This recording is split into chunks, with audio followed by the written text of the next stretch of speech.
I don't like the Talos Principle too.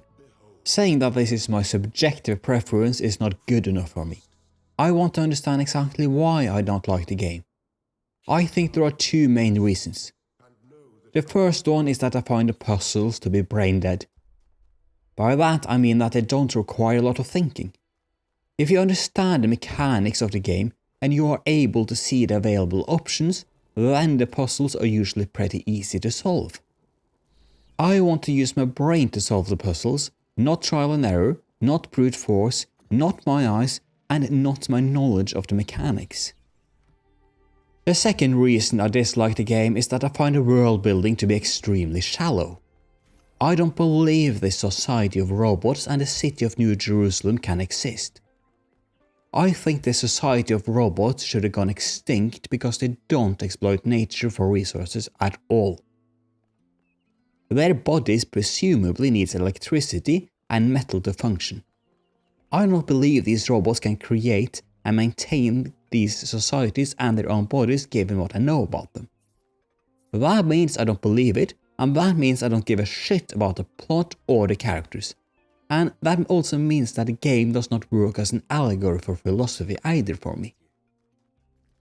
This dislike of the game is of course subjective, and while my experience is a valid one, I also recognize that the Talos Principle 2 is a decent video game. It might even be good. But it is a game that is seemingly made for a completely different audience, but that is also completely fine. Nonetheless, I still want to understand why I don't like the Talos Principle 2 on a subjective level. To figure that out, I need to break down the most important parts of the game and discuss how they work. And let's start with the world building. Global warming melted the permafrost, releasing a virus that wiped out humanity. This is an extremely easy and convenient way to remove humanity from a sci-fi world, and it works really well. I really like removing humanity from the equation in this way. But before the humans died, they managed to create sentient robots. These robots lived in a simulation for a while before they woke up to find a dead civilization. They understand that the human civilization went extinct because we exploited nature too harshly, and as such the robots are extremely hesitant to exploit nature for resources.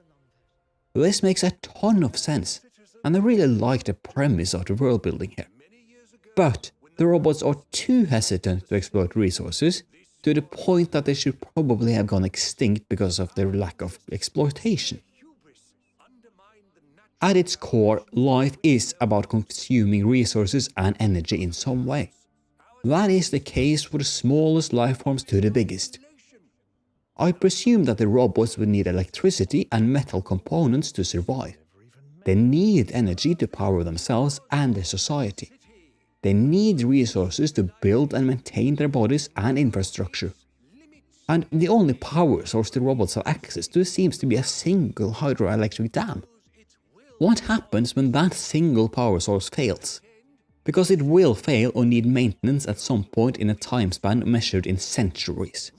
Where do they get resources to build power plants? Where do they get resources to build cities, infrastructure, and bodies from?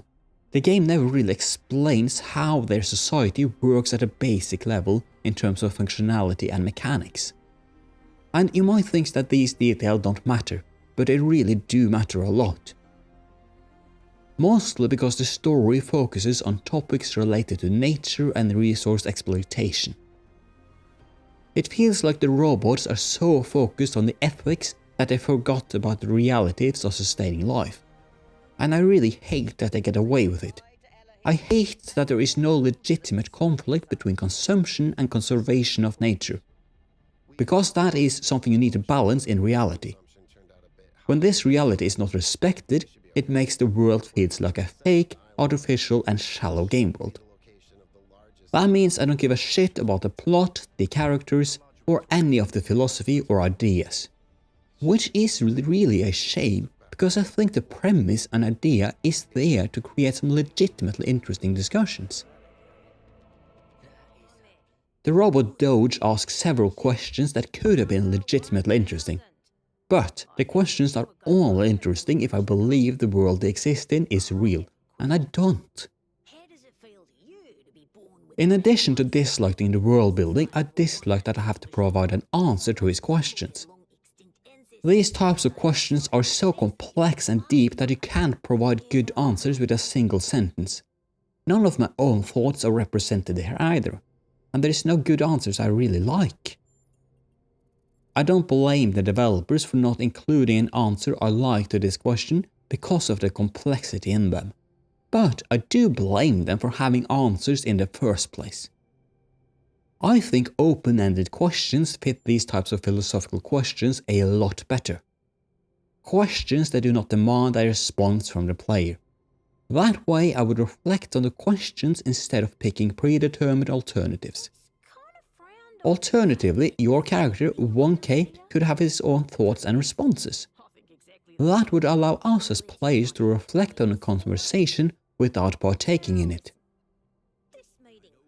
In general, I dislike a lot of the writing in the game. I find it to be preachy, and I find that it talks at the player too much. It is repetitive, and it has a tendency to state the blindingly obvious. For example, we have the cutscene where Athena states that Miranda died. 30 seconds after this cutscene, we run into Yakut that states that Miranda died. Thank you, Captain Obvious. I caught that. You don't need to state that. If he had said something about how her death affected him, that would have changed things a bit, but it really doesn't do that sufficiently. You might argue that it is impossible to miss important plot points and that the game might be more accessible because of this type of writing. You really don't need to think. You just need to let the game tell you everything. And I personally have a massive problem with writing like that when the theme of the game is supposed to be philosophical in nature. The terminals are usually much better. I actually liked a fair amount of the writing and philosophy in the terminals. These texts can be legitimately interesting. Specifically the snippets that refer to our world instead of the shallow game world I dislike. How It Was Before is a snippet about how the past was terrible, and you should not look at it with rose-tinted glasses. I think this is a nice little text that might make us think about what the mundane day-to-day looked like in the past. It's a nice thing to reflect on as well. What would it be to live in the past? As much as I like some of these text snippets, my favorite way to introduce any type of philosophy in any game is to sow the seeds, and then allow the player to find the questions and ask the questions themselves. Not every player will ask a question that the game leads up to, but if you actually ask a question yourself that you thought of, it becomes a profound experience. These robots call themselves humans, for example, but they are clearly not humans in the sense that they're made from metal and electricity. But their behavior might remind us of humans. And that might make the player question, what is a human being really? Is it the biological machine made of blood and flesh? Or would you look towards the intellectual and mental experience of the world? And this can be a quite interesting philosophical question that can lead to a lot of other questions. When does a human stop being human, for example? Because the game consistently calls these robots humans, it sows the seeds of these types of questions, which I think is really, really good. It is honestly one of my favorite aspects of the game. The game creates the environment for these types of questions to arise, which I think is how most philosophical games and stories should be structured. It should not be a lecture or about selecting an answer to a scripted question. It should be about discovering questions and answers ourselves. At the start of this video, I said that the puzzles are brain dead and requires no thinking. What I mean by that is that most of the puzzles are built around the concept of performing a long chain of sequences correctly. For the vast majority of puzzles in this game, I solve them within 5 seconds of seeing them. That is not because I am some sort of genius, but rather because there's literally only a single option available if I see it. When I fail to immediately solve the puzzles, it is usually because I don't understand how a mechanic works. For example, I did not understand how I moved between gravity tiles and normal tiles. I thought I needed to be on the ground level to move out of the gravity tiles. But it turns out I can walk on walls as well, provided that the gravity points down. That obviously makes sense and is incredibly obvious in hindsight, but I failed to make that connection initially. My understanding of the game's mechanics made me struggle. I failed because I did not have enough knowledge. But I did not fail because my thinking or logic was wrong. It is really the failure of knowledge. Most of the time the game is about performing a sequence of operations, and you rarely have legitimate alternatives. You often have a single option available at a given time, and let me show you an example of what I mean. The problems I have with puzzles in the Talos Principle is pretty well explained by this level. I'm at the translocator puzzle. Right now we have a door here and a door here. I can't get through this. The single object I have is a cube. This is the only thing I can do with the cube. Single thing I can do with the cube. I stand on this. This is the only thing I can do. Right? This is the... Okay, if I go... I can't get out here. No. I need to place this there. Single thing I can do to do that, to get out of this. So then the question is, this one will operate that door and that door. But if I take this one, I can't go through that door. So this needs to stand there. Obviously, what you need to do is to actually take on this cube, stand this, and teleport with your cube. Then you place your cube here, you take this one, and you go outside, place this one here, go in and take the cube. This is the you only had, realistically speaking, a single option. At no point in this puzzle so far have I had to consider which option is the correct option. All of the options are correct. As long as you understand the mechanics here, this is the only realistic option here. I need to get into this one and I want to get all of my objects with me. So here I have two options. I can use this one and then I can use my cube to get in here. But if I walk in here, I can see that, okay, I need to place my cube there or have my cube get up here. So I need more objects. Okay, the cube cannot be used. This can be used. Okay, this needs to get in there. But how do you get up here? You need your cube. So the only realistic option is to teleport with your cube like this. Then the only realistic option is, because you need to use the cube to get up on both of these ledges, this one and this one. Use that one, place the teleporter, use the cube, jump up, and you've solved the puzzle. You've basically never had to consider which option is the correct one, because there is only a single correct option here every time, or rather, you don't have to consider which of these options were correct, because there was only a single option that was realistically speaking possible. And as long as you just understand the mechanics in this game, so many of the puzzles functions like this. The game is not about what you do, but rather in which order you do it. It is very possible to do things in the wrong order, of course, but that also means it is very possible to solve the puzzles through trial and error most of the time. I think you can brute force most of these puzzles. The puzzle in the background is an exception to this, where you have multiple options available because you have 6 different items to play with at a time. That gives the puzzle a depth I'm looking for in puzzle games. I really liked it. I actually had to think a bit about these objects and which to use at what time. Not a significant amount of thinking, but I at least had to consider the different combination of items available to me. There are quite a few instances of me getting stuck, and most of them are due to bad control schemes in some ways. The placement of the objects are often finicky and extremely frustrating. Let me showcase what this looks like and why it is so freaking annoying. The puzzle Mobile Instruments is a pretty good example of the problem that Talos Principle 2 has with finicky controls. So initially, the only option we have is to get this box. Let's go do that. Okay.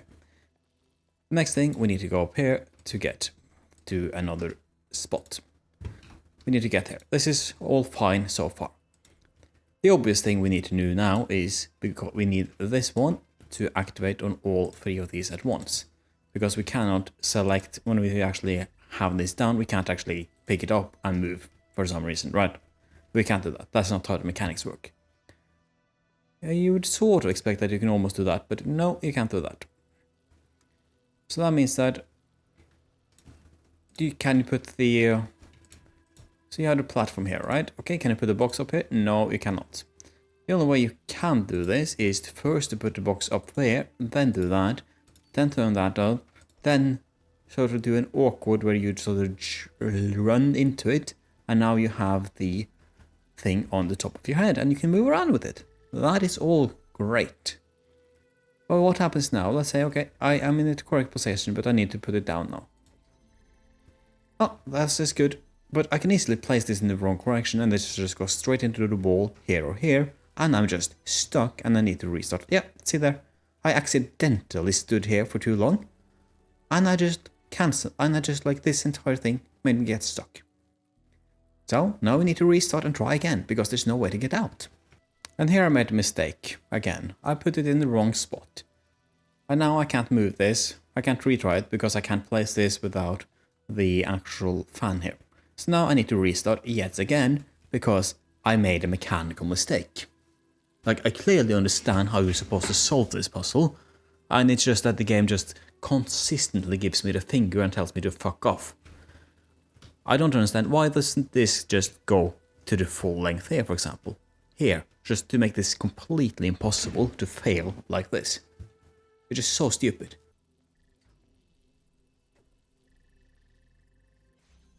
Like, I don't feel like I have control when I drop this at all. It's dropped behind me instead of front of me. But I succeeded at this puzzle now. Not because my brain was used, but because I had to do the mechanical thing correct. Which is, like, just so finicky, this game. It's so frustrating when it doesn't work. The puzzles are not all bad. Sometimes I actually really enjoy them. But more often than not I find them to be simplistic and frustrating. When I'm tired, I have a better time because I don't have the same amount of brain power available. Then it's more about just doing the chore of the puzzles. But that's not really why I play puzzle games. You can also make the argument that they're about doing the chore because that allows you to think about the game's story, ideas and philosophy instead of trying to figure out how the puzzles work. There is a similar argument to be made for a large amount of time spent walking between locations. I think you're supposed to take that time to reflect. To take in the world, take in the story, take in the ideas. But neither the world or the philosophy is deep enough for me on a personal level. I think the game can be enjoyable if you want a simple sequential puzzler with a decent plot and some philosophy to spice it up. If you demand depth in any category or way, you are not getting it from this game, but I also think that is okay.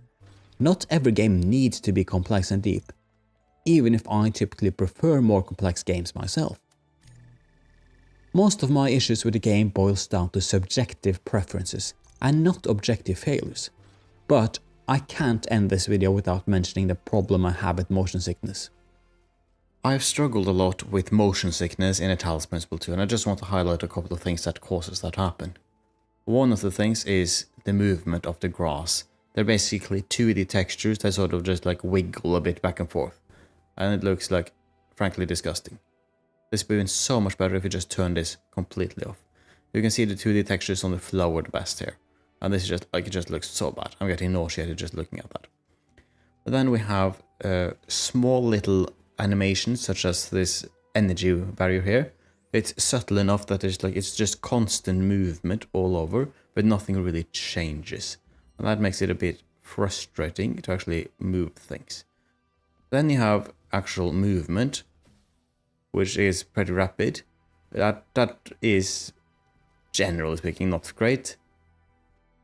Not a specific problem to this game, but that doesn't help. But you also move very quickly around. When you have all of these things, when you change your camera a lot around, it's really bad.